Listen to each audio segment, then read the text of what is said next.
চক্রবর্তী।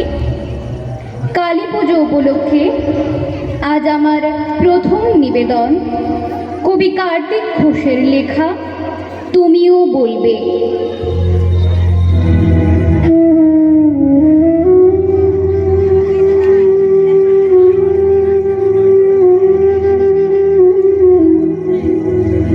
ভালো মেয়ে কাকে বলে জানো? ভালো ছেলে মানে কি? তুমিও বলবে সহজ প্রশ্ন, মাপকাঠি একটি। যে মেয়ে পেয়েছে অঙ্কে 100, যে ছেলে ভূগোলে সেরা, তারাই তো ভালো সবাই বলছে। হীরের টুকরো এরা। কাগজে ওদের ছবি ছাপা হয়, টিভিতে দেখায় মুখ। ওদের জন্য আমারও তো ভাই আনন্দে ভরে বুক। তবু কেন জানো তোমাকে বলছি, দেখে শুনে পাই ভয়।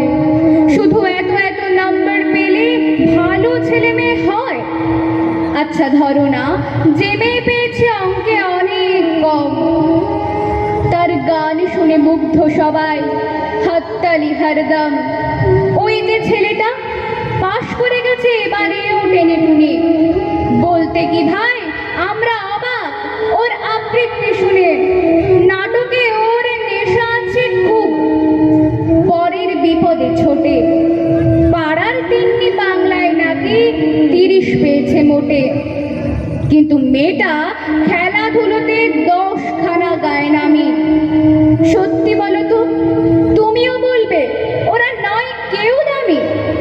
চাই যে অনেক ইঞ্জিনিয়ার, চাই আরো ডাক্তার, পাশাপাশি চাই শিল্পী, খেলুড়ে, স্নেহময়ী সিস্টার। কম নম্বর পাওয়া ছেলেটাই কারিগর বলে আজ দেশটা গড়তে ওরও হাতে দেখো কত দরকারি কাজ। পরের দুঃখে কাতর জেনে মুক্তি করেছে কালো, কম নম্বর পেয়েছে বলে কি বলবে না ওকে ভালো? অভাবের টানে কলেজে পড়েনি, ছোট দরমার বাড়ি, তবুও ছেলেটা বাবা মাকে দেখে ভাড়াতে চালায় গাড়ি। তাই বলছে কি শুধু নম্বরে হয় নাকি মাপকাঠি? ভালো ছেলে মেয়ে বলতে কি ভাই মানুষ চাইছি খাঁটি।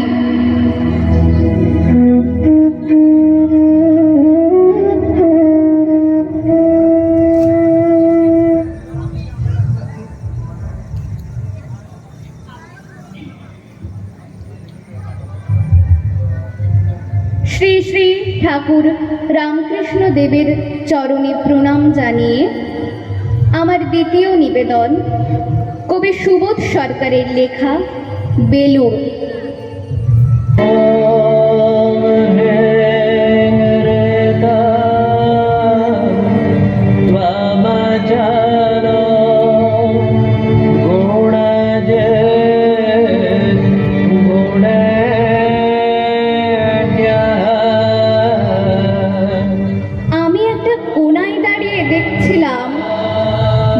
ছেলে গেরুয়া বসন পরে মন্দিরের সিঁড়ি দিয়ে ওপরে উঠছিল।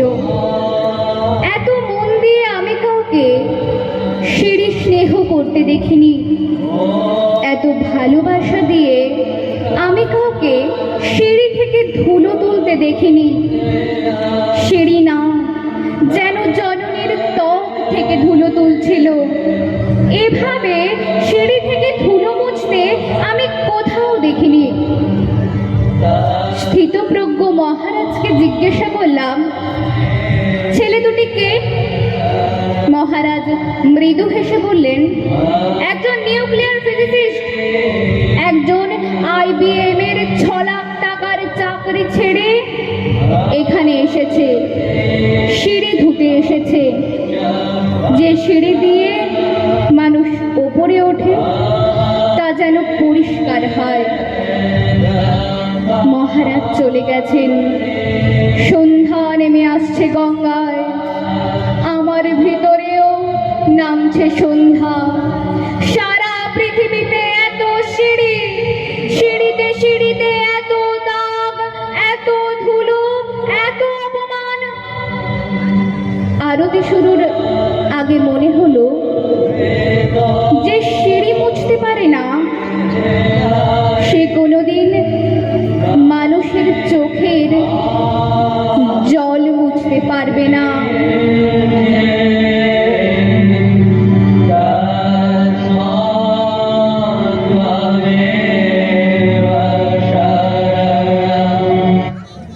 নমস্কার।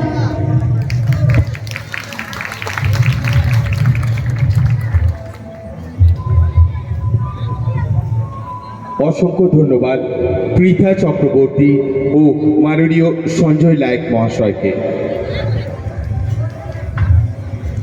এমন একটি নির্দিষ্ট ঘটনার অনুভূতির দৃশ্যমান উপস্থাপনা সত্যি আমাদের আজকের মনকে জুড়িয়ে দিয়েছে।